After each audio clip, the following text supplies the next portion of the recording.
ધોરણ 7 વિષય વિજ્ઞાન પાઠ 11 પ્રાણીઓ અને વનસ્પતિઓમાં વહન transportation in animals and plants પાઠની સમજ તમે અગાઉ શીખ્યા છો કે બધા સજીવોને પોતાનું અસ્તિત્વ ટકાવી રાખવા માટે ખોરાક, પાણી અને ઓક્સિજનની જરૂર હોય છે. સજીવોને આ બધું શરીરના એક ભાગથી બીજા ભાગમાં પહોંચાડવું જરૂરી છે. ઉપરાંત પ્રાણીઓને ઉત્સર્ગ પદાર્થો શરીરના જે ભાગમાંથી નિકાલ કરી શકાય ત્યાં પહોંચાડવા જ રહ્યા. તમને આશ્ચર્ય નથી થતું કે આ બધું કેવી રીતે થાય છે? જુઓ આકૃતિ 11.1. આકૃતિ 11.1 પરિવહન તંત્રની છે, જેમાં ધમનીઓ લાલ રંગ અને શિરાઓ વાદળી રંગથી દર્શાવેલ છે. 11.1 પરિવહન તંત્ર સર્ક્યુલેટરી સિસ્ટમ. રુધિર બ્લડ.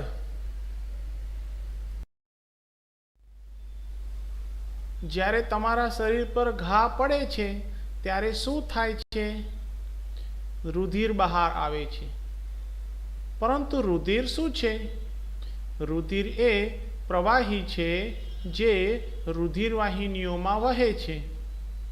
તે પાચિત ખોરાકના ઘટકોનું નાના આંતરડામાંથી શરીરના વિવિધ ભાગો તરફ વહન કરે છે. તે ફેફસામાંથી ઓક્સિજનને શરીરના કોષો સુધી લઈ જાય છે.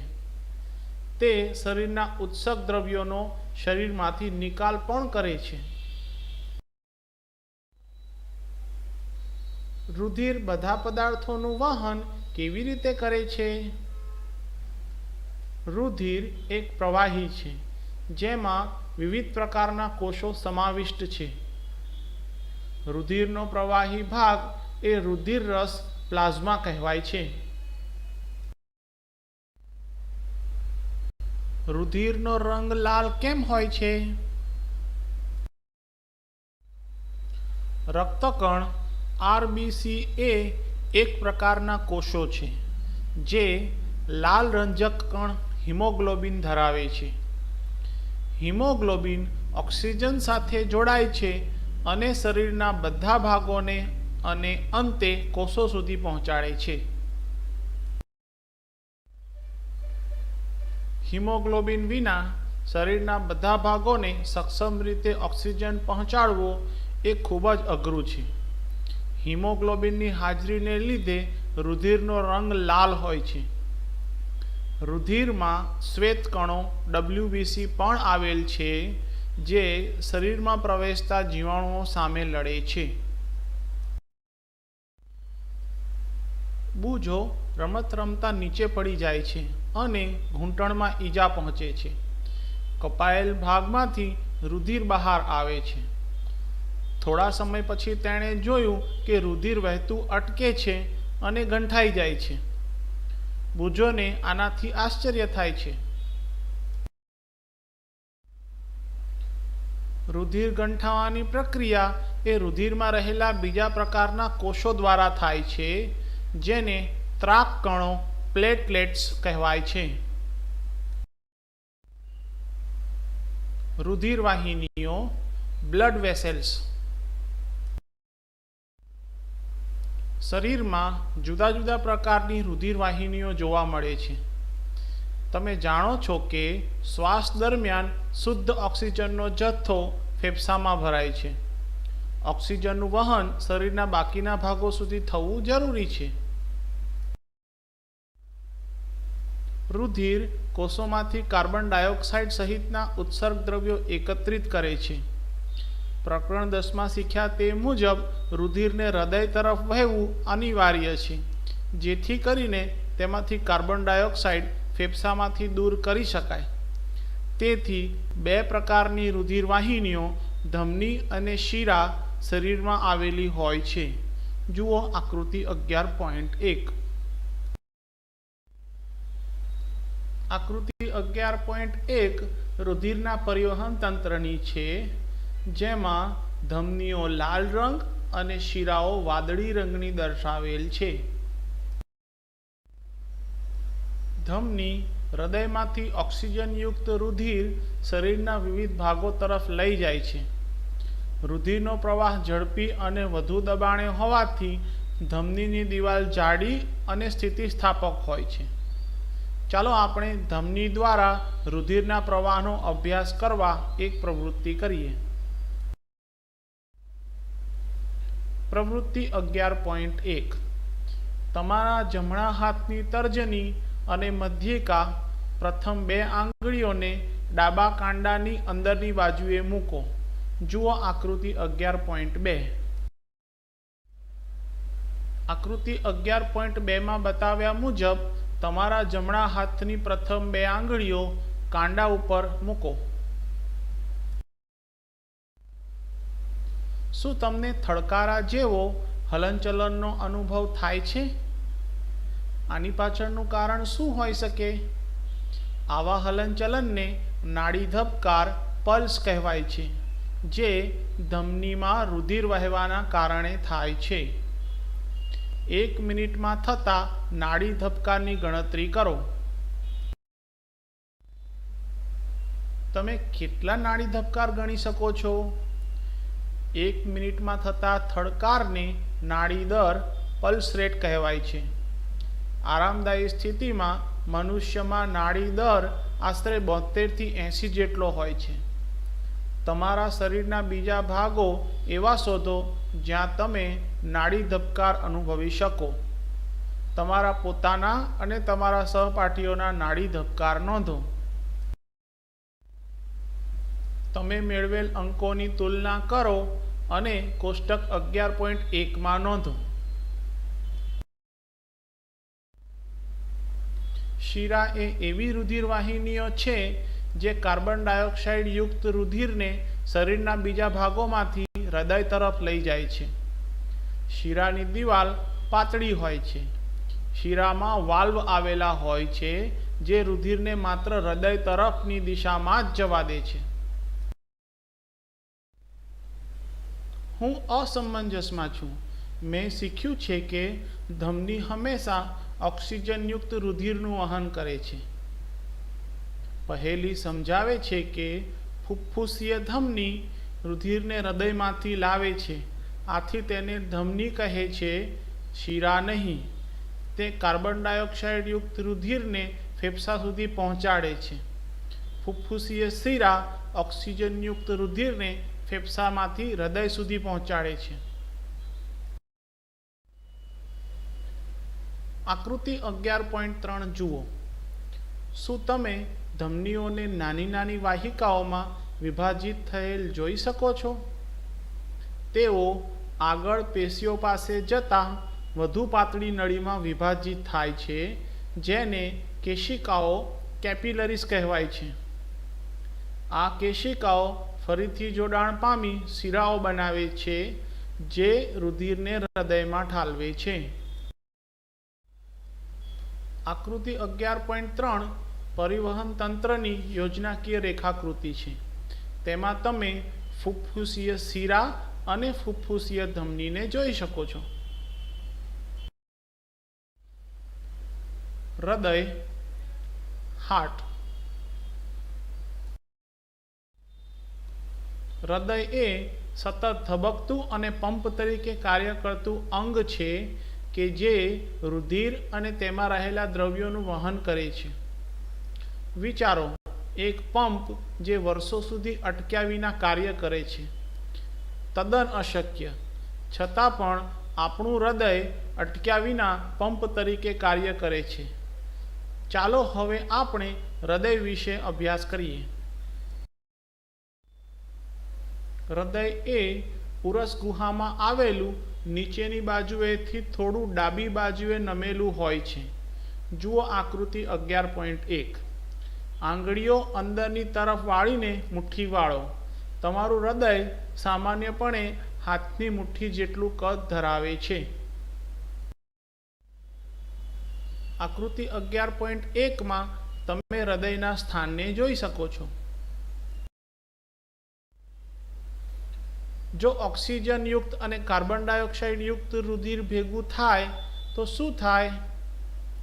આવું થતું રોકવા માટે હૃદય 4 ખંડ ધરાવે છે. ઉપરના 2 ખંડ કર્ણકો અને નીચેના 2 ખંડ ક્ષેપકો તરીકે ઓળખાય છે. જુઓ આકૃતિ 11.4. આકૃતિ 11.4 તમે હૃદયના વિવિધ ભાગ જેવા કે મહાશિરા, જમણું કર્ણ, સંપૂર્ણ 2 ભાગમાં વિભાજિત કરતો પડદો, જમણું ક્ષેપક, ડાબું ક્ષેપક, ડાબું કર્ણક, ફુફ્ફુસીય શિરા, ફુફ્ફુસીય ધમની અને મહાધમનીને જોઈ શકો છો.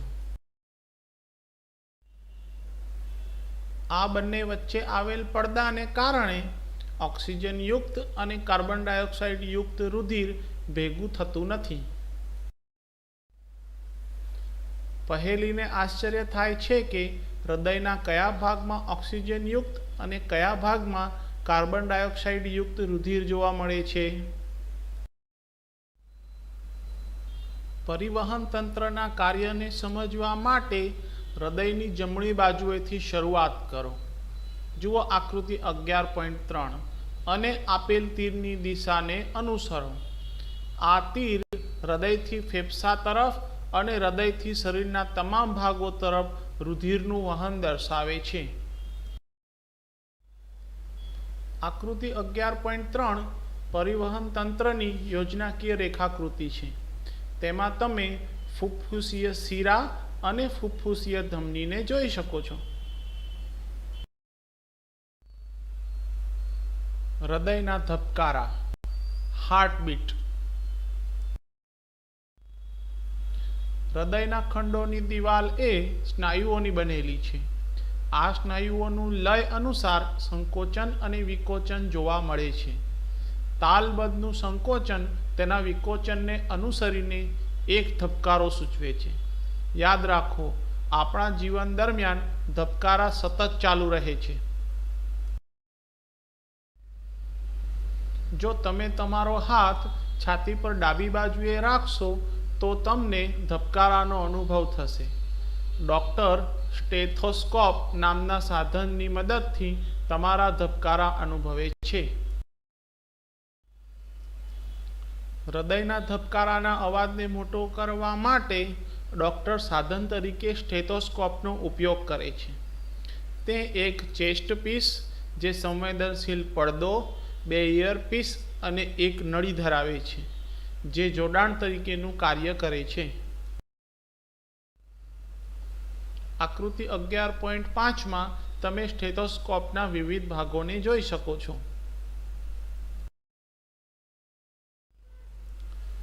ડૉક્ટર સ્ટેથોસ્કોપ દ્વારા હૃદયના ધબકારા સાંભળી હૃદયની પરિસ્થિતિ વિશેનો તાગ મેળવે છે.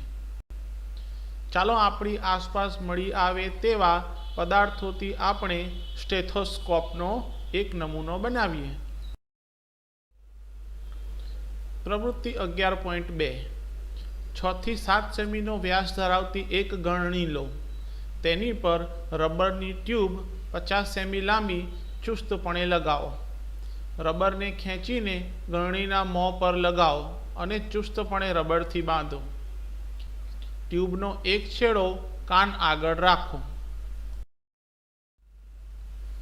ગળણીનો પહોળો ભાગ હૃદય નજીક છાતી પર રાખો. ધ્યાનથી સાંભળો. તમને નિયમિત થડકાર સંભળાય છે? આ અવાજ હૃદયના ધબકારનો છે. 1 મિનિટમાં તમારું હૃદય કેટલી વાર ધબકે છે? 4-5 મિનિટ દોડીને ફરીથી ધબકાર ગણો. તમારા અવલોકનોની સરખામણી કરો. આકૃતિ 11.5b મુજબ સ્ટેથોસ્કોપનો નમૂનો બનાવી શકાય.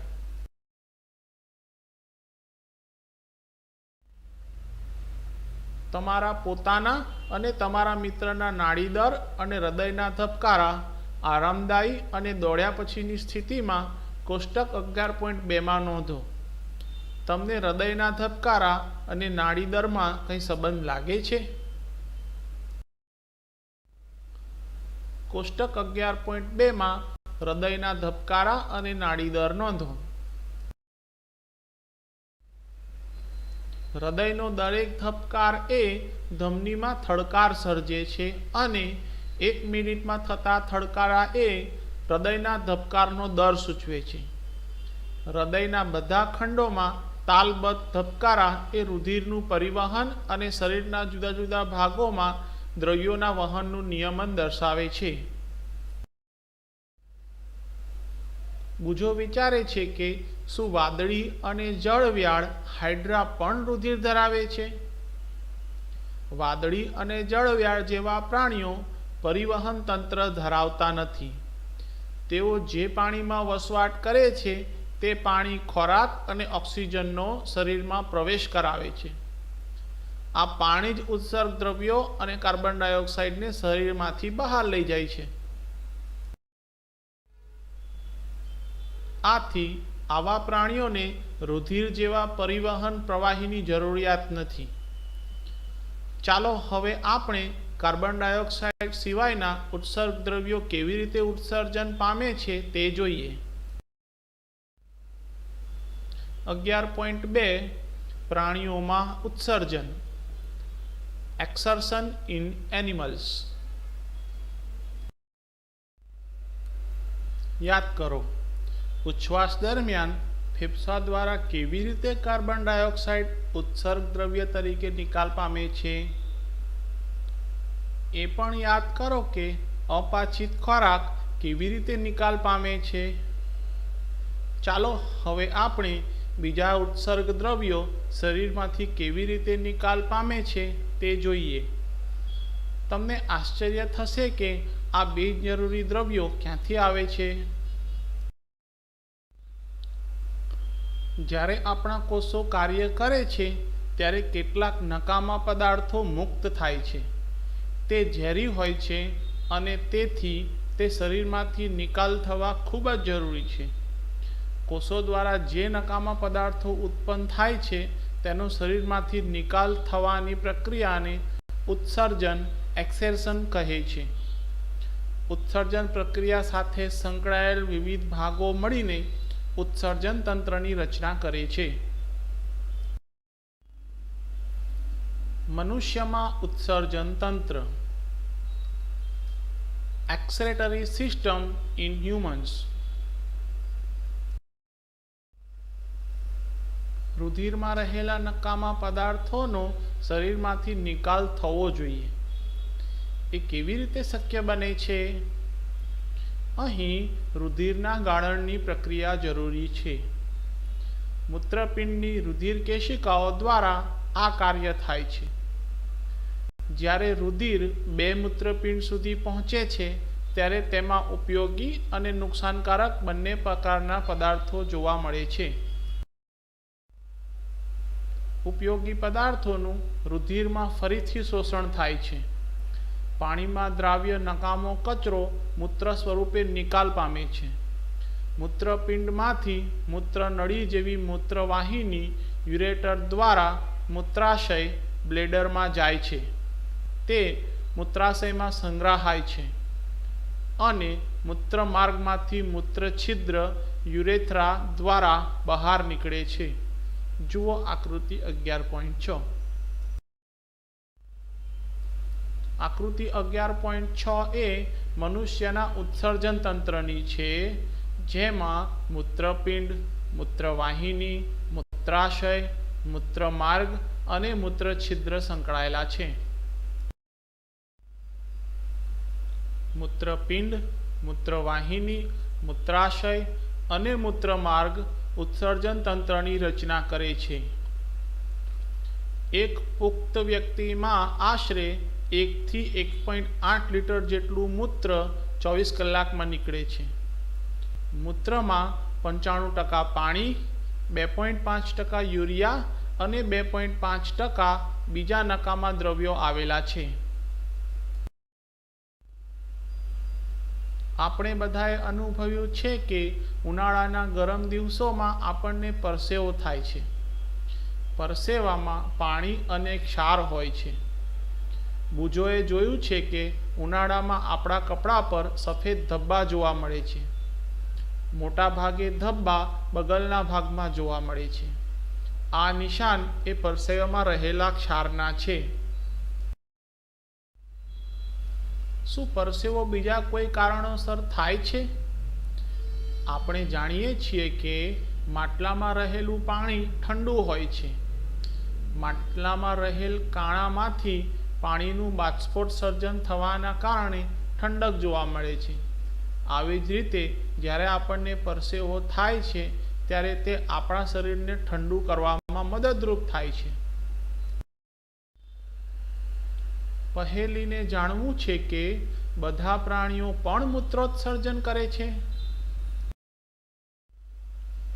પ્રાણીઓમાં નકામા રસાયણો શરીરમાંથી નીકાળવાની પ્રક્રિયા પાણીની માત્રા પર અવલંબે છે. જળચર પ્રાણીઓ જેવા કે માછલીઓ કોષોનો કચરો એમોનિયા સ્વરૂપે ઉત્સર્જે છે, જે સીધો જ પાણીમાં ઓગળી જાય છે.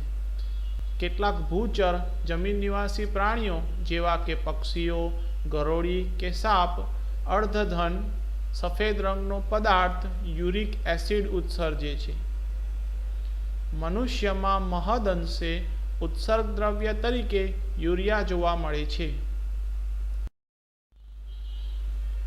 કેટલીકવાર મનુષ્યમાં મૂત્રપિંડ ચેપ કે ઈજાને કારણે કામ કરતા બંધ થાય છે.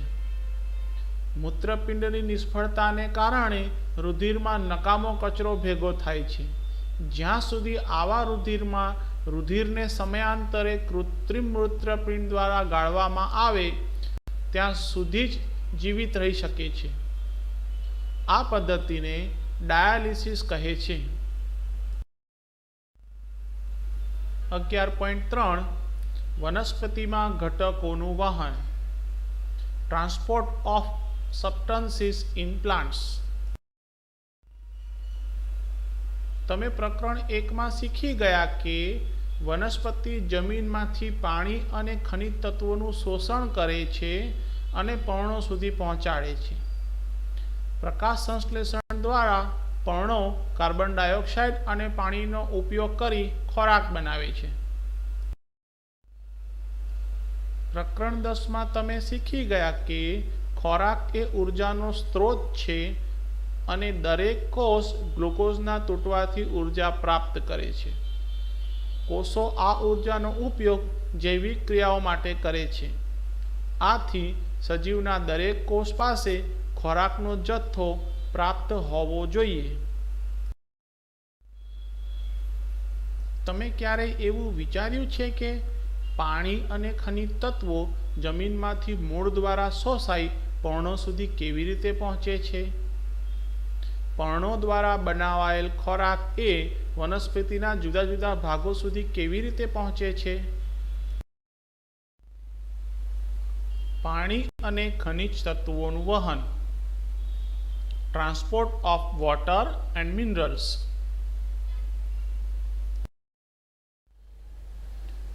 વનસ્પતિ મૂળ દ્વારા પાણી અને ખનિજ ક્ષારનું વહન કરે છે. મૂળ રોમ ધરાવે છે. મૂળ રોમ એ પાણી અને પાણીમાં દ્રાવ્ય ખનિજ ક્ષારોના શોષણ માટે મૂળની સપાટીમાં વધારો કરે છે. જમીનમાં કણો વચ્ચે રહેલું પાણી એ મૂળ રોમના સંપર્કમાં હોય છે. જુઓ આકૃતિ 11.7a. આકૃતિ 11.7 પાણી અને ખનિજ ક્ષારોનું વહન.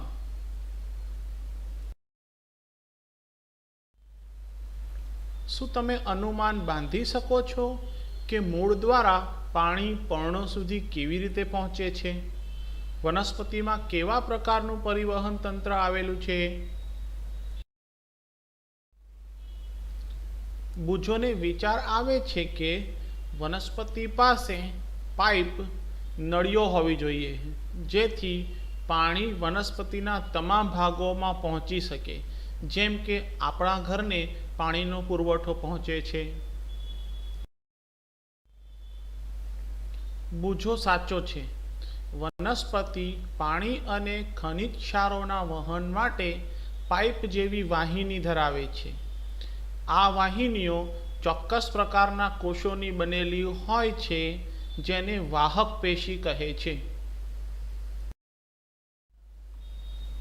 સજીવોમાં કોષોના સમૂહ ચોક્કસ પ્રકારના કાર્ય કરવા માટે એકઠા થાય છે જેને પેશી કહે છે.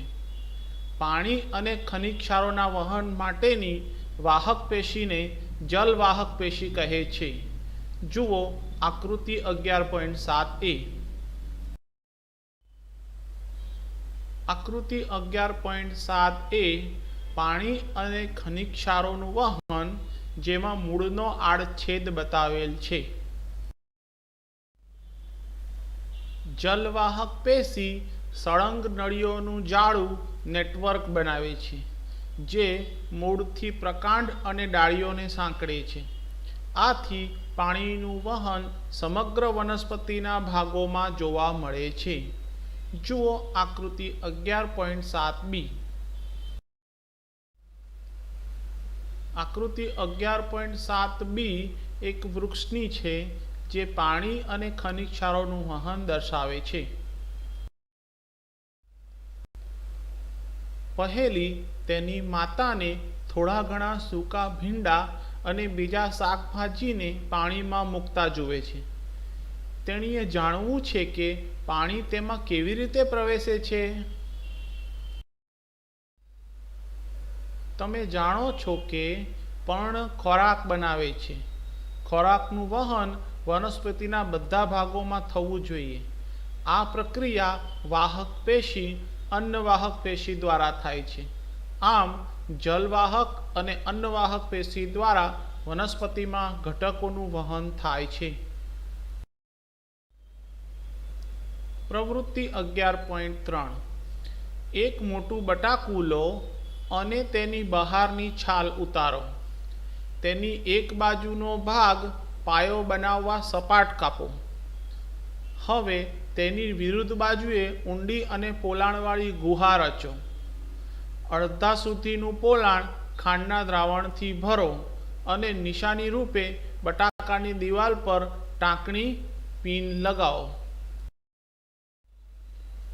આકૃતિ 11.8માં દર્શાવ્યા મુજબ કોષોમાંથી પાણીનું વહન દર્શાવતી પ્રવૃત્તિ માટે બટાકા, પિન વગેરે ગોઠવો. આ બટાકાને થોડી માત્રામાં પાણીથી ભરેલ ડીશમાં મૂકો. એટલી ખાતરી રાખો કે આ પાણીની સપાટી પિનની સપાટીથી નીચે હોય. થોડાક કલાક સુધી ઉપકરણને એમ જ રાખો. તમને ખાંડના દ્રાવણની સપાટી ઊંચી જતી લાગશે. બટાકામાંથી પાણી કેવી રીતે અંદર જતું હશે? થોડા અંતર સુધી પાણી એક કોષથી બીજા કોષ તરફ ગતિ કરી શકે છે. આ જ રીતે પાણી જમીનમાંથી મૂળની જલવાહિની સુધી પહોંચે છે. બાષ્પોત્સર્જન, ટ્રાન્સપિરેશન. તમે ધોરણ 6માં શીખ્યા છો કે વનસ્પતિ બાષ્પોત્સર્જનની ક્રિયા દ્વારા પુષ્કળ પ્રમાણમાં પાણી મુક્ત કરે છે. વનસ્પતિ જમીનમાંથી પાણી અને ખનિજ ક્ષારોનું શોષણ કરે છે. શોષાયેલું બધું પાણી વનસ્પતિ દ્વારા વપરાતું નથી. બુજોને વિચાર આવે છે કે શા માટે વનસ્પતિ પુષ્કળ માત્રામાં જમીનમાંથી પાણીનું શોષણ કરે છે, ત્યારબાદ બાષ્પોત્સર્જન દ્વારા ગુમાવી દે છે. બાષ્પોત્સર્જનની ક્રિયા દ્વારા પર્ણમાં આવેલ પર્ણરંધ્ર દ્વારા પાણી બાષ્પ સ્વરૂપે બહાર નીકળે છે. પર્ણ દ્વારા પાણીનું બાષ્પીભવન એ ચૂષક પુલ, બકનળી, જેમ તમે સ્ટ્રો દ્વારા પાણી ચૂસો છો તે રીતે રચે છે, જે પાણીને ખૂબ જ ઊંચાઈ સુધી ઊંચા વૃક્ષોમાં પહોંચાડે છે. બાષ્પોત્સર્જનથી વનસ્પતિ ઠંડક પણ પ્રાપ્ત કરે છે. Thanks for watching, friends.